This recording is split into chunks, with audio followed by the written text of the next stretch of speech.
यस्सु के खून में कुदरत है बाय रेरवन तुंडे बलुंटा। मुझसे यस्सु के बाबरकत नाम में आपकी सलामती हो। आज हम खुदावन के जिंदा कलाम में से सीखेंगे यस्सु के खून में कुदरत है। बेशक यस्सु के खून में कुदरत है क्योंकि ये खुदा की तरफ से आता है। खून जिंदगी की नुमाइंदगी करता है और बाइबल के मुताबिक खुदा का कलाम गुनाह और लानतों को दूर करने की कुदरत रखता है। और अगर हम पुराने अहदनामा को देखें तो यीशु मसीह के आने से पहले जानवरों का खून गुनाहों को छुपाने और लानतों को दूर करने के लिए इस्तेमाल किया जाता था, लेकिन ये लोगों के दिल को तब्दील नहीं कर सकता था और ना ही ये दायमी था।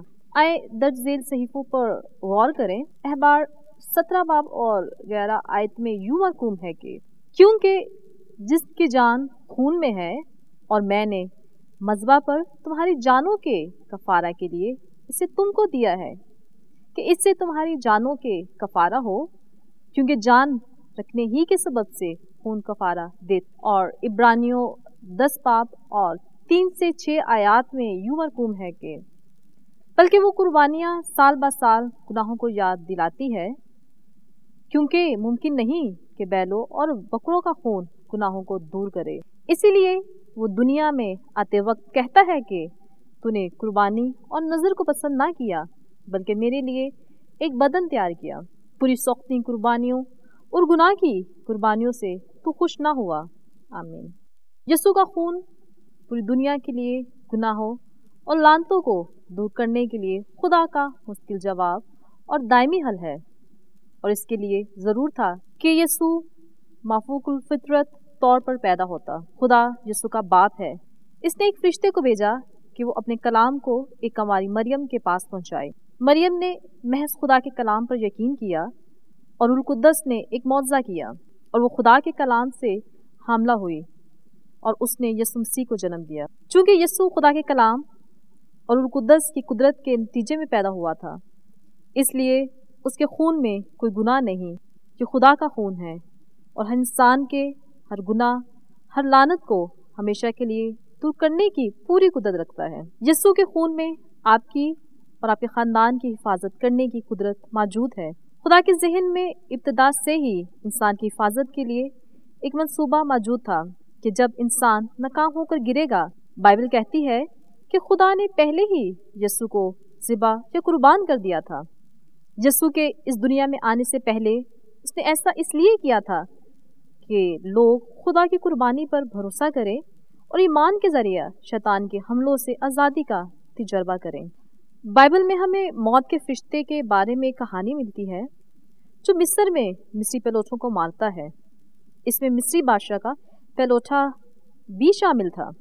बनी इसराइल जो इस वक्त मिस्र के एक हिस्से जशन में रहते थे, ताहम इनके अपने इलाके में कोई मौत या कोई भी तबाही वाक़या नहीं हुई थी। ये कैसे मुमकिन था? ये इसलिए मुमकिन था क्योंकि खुदा ने इनसे कहा कि एक भेड़ के बच्चे को मार डालो जो यीशु की नुमाइंदगी करता है। एक बार जब वो इस जानवर का खून अपने घरों पर डालेंगे तो मौत का फरिश्ता गुजर जाएगा, क्योंकि खरूज 12 बाब और 13 आयत में यूं लिखा है, और जिन घरों में तुम हो उन पर वो खून तुम्हारी तरफ से निशान ठहरेगा, और मैं इस खून को देखकर तुमको छोड़ जाऊंगा, और जब मैं मिस्रियों को मारूंगा तो वबा तुम्हारे पास फचकने भी नहीं। खरूज 12 बाब और 13 आयत में यूं लिखा है, और जिन घरों में तुम हो उन पर वो खून तुम्हारी तरफ से निशान ठहरेगा, और मैं इस खून को देखकर तुमको छोड़ता जाऊंगा, और जब मैं मिस्रियों को मारूंगा तो वबा तुम्हारे पास फचकने भी नहीं कि तुमको हलाक करें। और इसी तरह मुकाशवा 12 बाब और 11 आयत, और वो बरा के खून और अपनी गवाही के कलाम के बाइस उस पर गालिब आए, और उन्होंने अपनी जान को अजीज ना समझा, यहाँ तक कि मौत भी गवारा की। एक बार जब वो इस जानवर का खून अपने घरों पर डालेंगे तो मौत का फरिश्ता गुजर जाएगा, और ऐसा ही हुआ। उन्होंने बिल्कुल ऐसा ही किया, और जशन का वो हिस्सा जहाँ बनी इसराइल रहते थे महफूज रहे। वहाँ ना तो कोई मौत वाक़या हुई, यहाँ तक कि बनी इसराइल के तमाम जानवर भी महफूज रहे। ये सब कैसे मुमकिन हुआ? क्योंकि किसी भी जानवर के खून में ये कुदरत नहीं जो ऐसा करता। ये इसलिए मुमकिन हुआ क्योंकि बनी इसराइल का ये ईमान था कि ये जानवर यस्सु की नुमाइंदगी करता है, यानी खुदा का बरा जो आने वाला था खुदा का बरा जो दुनिया की इब्तिदा ही से खुदा के जहन में ज़िबा हो चुका था। बनी इसराइल ने खुदा की कामिल कुर्बानी पर यकीन रखा और खुदा ने उन्हें दुश्मनों से छुड़ाया। और इसी तरह रोमियो 10 बाब और 10 से 11 आयात में हमें बहुत ही खूबसूरत बात मिलती है, क्योंकि रास्तबाजी के लिए ईमान लाना दिल से होता है और निजात के लिए इकरार मुंह से किया जाता है। किताब मुकद्दस ये कहती है कि जो कोई इस पर ईमान लाएगा वो शर्मिंदा ना होगा। यीशु के खून में कुदरत है। उसने अपने पाक कफारे के वसीला से हमारे तमाम गुनाहों को माफ़ कर दिया है। और जब हम यीशु के पाक कफारे पर ईमान रखते हैं कि यीशु के खून में कुदरत है कि वो हमें तमाम बीमारियों, लानतों और मुश्किलात से आज़ाद करने की कुदरत रखता है, तो यकीन रखें यीशु का पाक खून आपको कभी भी शर्मिंदा नहीं होने देगा। मिसाल के तौर पर आप यूँ कह सकते हैं, मैं ईमान रखता या रखती हूँ कि यीशु के खून ने मेरे लिए कीमत अदा की है और मुझे शैतान के हाथों से बचाया है, क्योंकि यीशु के खून में कुदरत पाई जाती है। मैं अपने आप को, अपने ख़ानदान को, अपने कारोबार को, अपने चर्च को और अपनी तमाम चीज़ों को यीशु के खून में छुपाती हूँ। तो यकीन करें ये खून जो कुदरत वाला है वो हमेशा आपकी हिफाजत करेगा और आपके बीच से तमाम बीमारियों, लानतों से आपको आज़ाद करेगा, क्योंकि खुदा हमसे प्यार करता है। हमारे पास बहुत सारी गवाहियाँ मौजूद हैं जिन्होंने मुश्किल और ख़तरे में यीशु के खून पर भरोसा किया कि वो मुश्किलात में आसानियाँ पैदा कर सकता है।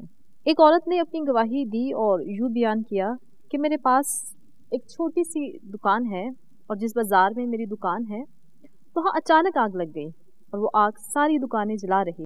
मैं बेबस थी, कुछ नहीं कर सकती थी। फिर मुझे याद आया कि यीशु के खून में ये कुदरत है कि वो हमें बचाए।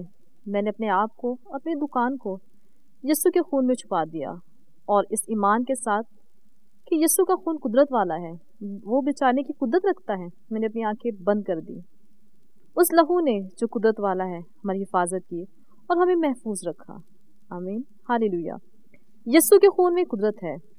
जब आप ये ईमान रखते हैं कि यीशु का खून हमारी हमेशा हिफाजत करेगा, रहनुमाई करेगा, तो यकीन रखें आप दुनिया के किसी भी कोने में क्यों ना हो, वो हमेशा आपकी हिफाजत करे, क्योंकि खुदा हमसे प्यार करता है। आप जब भी दुआ करते हैं तो हमेशा ये दुआ किया करें, आसमानी बाप, मैं आपकी शुक्रगुजार हूँ क्योंकि आपने अपने खून से मेरे लिए कीमत अदा की, इसलिए मेरे गुनाह माफ़ किए गए। मैं शुक्र करती हूँ कि अब मैं और मेरा ख़ानदान तमाम लानतों, बीमारियों, बुराइयों और शैतान के हमलों से महफूज है। आपके पाक लहू के लिए आपका शुक्र करती हूँ, आपका शुक्र करती हूँ। यीशु के अजीम और बाबरकत नाम में ये दुआ मांगती हूँ, आमीन। Mrs Nausheen Aftab, Restoration Ministry International. शुक्रिया।